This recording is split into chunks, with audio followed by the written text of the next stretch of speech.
Nelson Mandela became South Africa's first democratically elected president in 1994. It was the official end of white minority rule, otherwise known as apartheid. Apartheid, you've heard of it, but what exactly was it? I'm Francesca Fiorentini, and this is AJ+.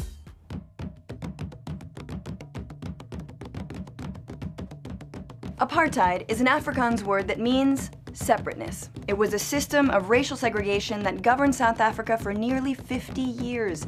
It specifically aimed to protect the domination of the white South Africans over non-whites in every aspect of life. But it didn't just appear out of thin air.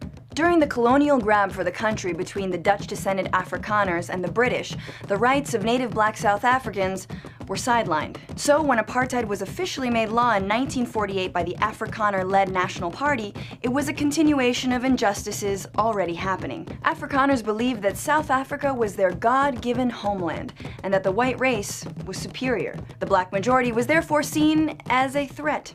There were 148 apartheid laws. Blacks had to carry ID permits at all times and had to obey strict curfews.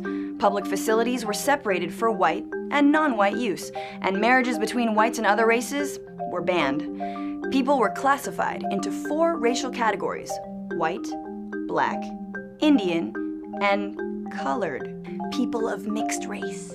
And they were all separated into different residential areas. Blacks were divided into 10 so-called homelands based on tribal groups. Homelands were rural, overcrowded, and lacked jobs, forcing blacks to seek work as migrant laborers. Wages were low, and it was illegal for workers to strike. See, apartheid was also economically motivated. A cheap workforce was needed particularly to work in the country's gold mines. Powerful mining magnates had a huge stake in apartheid policies since their profits depended on keeping black wages low. Outside their designated homelands, non-whites had no political rights. Since they were not technically citizens, they couldn't vote. Education? Also divided. The state set up a separate education system for blacks that received a fraction of the funding that white schools did.